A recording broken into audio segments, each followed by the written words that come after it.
Nesse trabalho, vamos entender em detalhes como funcionam os mecanismos de atenção, e especialmente o de Multi-Head Attention, que são a base dos modelos modernos de linguagem natural. Só que antes de entender como que o Multi-Head Attention funciona, a gente precisa lembrar como tudo começou, e uma das primeiras formas de representar textos foi a técnica de Bag of Words. Ela era simples, mas tinha algumas limitações muito importantes.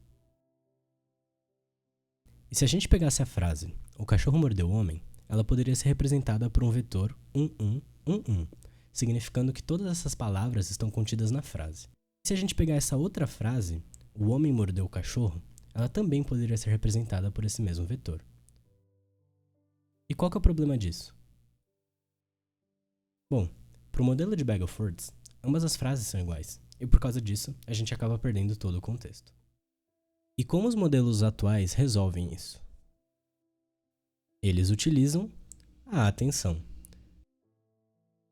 que nada mais é do que um mecanismo que permite ao modelo entender e ponderar a relevância de cada palavra presente na frase em relação às demais.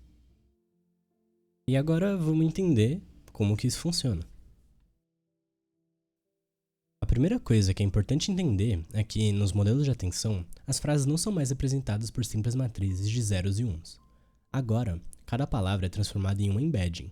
Um vetor numérico carrega o significado da palavra de forma matemática.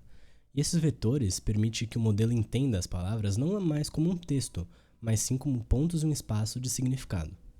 Por exemplo, se a gente pegar a frase "a gata laranja", podemos representar cada palavra por um desses vetores. A partir deles, o modelo vai gerar 3 pontos de vista diferentes para cada palavra.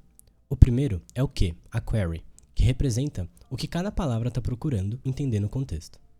O segundo é o que mostra como essa palavra pode ser relevante para as outras. E o terceiro é o value, que carrega a informação que essa palavra realmente tem para compartilhar. E o papel da atenção é comparar cada query com todas as outras keys para descobrir de quais palavras vale mais a pena prestar atenção. Dessa forma, ao final do processo de atenção, a palavra A vai ter o seu significado alterado de acordo com os keys e values das palavras gata e laranja.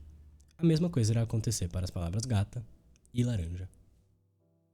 Ao final do processo, a palavra A agora contém as informações de gata e de laranja, ou seja, ela não é mais uma palavra sozinha e contida, ela possui significado de todo o resto da frase. Mas o que acontece se uma frase precisar de múltiplos contextos diferentes? Vamos pegar essa frase de exemplo. A galinha não atravessou a rua porque ela estava cansada. Se a gente escolher a palavra ela, como que o modelo vai entender que ela se refere à galinha e que a galinha estava cansada?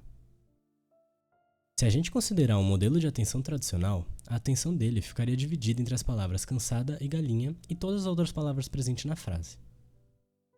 É como se, por exemplo, o nosso modelo não tivesse nem 100% de certeza que ela se refere à galinha ou que ela se refere à cansada. E é aí que a gente introduz o Multi-Head Attention.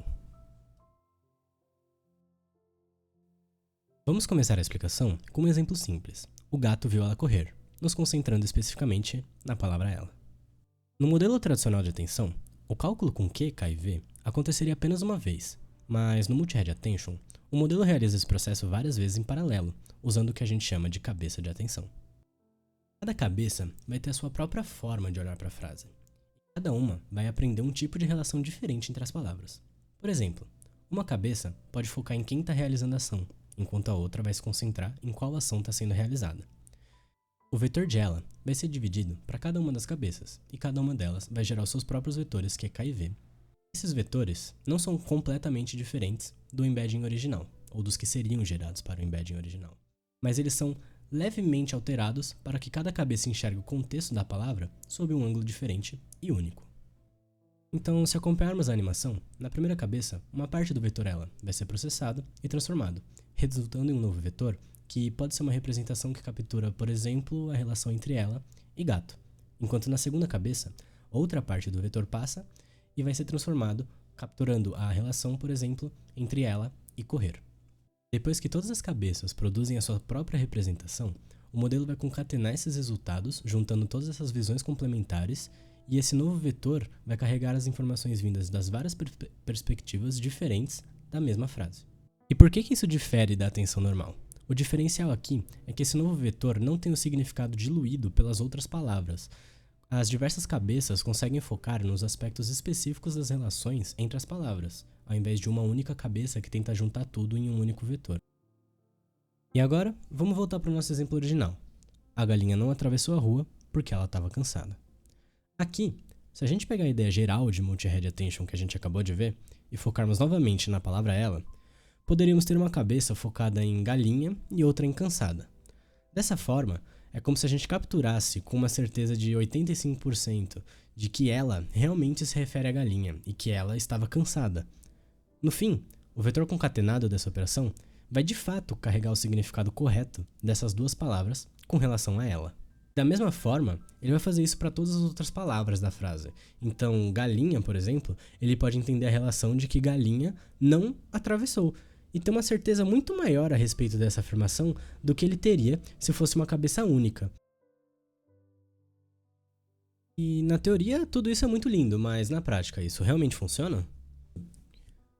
Bom, a gente fez o teste comparando uma cabeça versus 8 cabeças, testando no dataframe, no dataset do IMDb. E os resultados foram os seguintes. Na acurácia por época e no loss por época, com o modelo de uma cabeça, a acurácia se manteve por volta dos 60%. E o loss se manteve constante por volta de 70%. Enquanto com o modelo de 8 cabeças, a gente teve uma acurácia de 70% que cresceu até 81%, aproximadamente, e um loss que começou em 55% e diminuiu até quase 45%. A conclusão que a gente tira disso é que múltiplas cabeças de atenção de fato melhoram o desempenho do modelo, de forma significativa, demonstrando um aumento expressivo na acurácia do modelo. Por hoje é isso, e nós esperamos que com este projeto você tenha conseguido entender um pouquinho melhor de como os modelos de linguagem pensam. Tchau!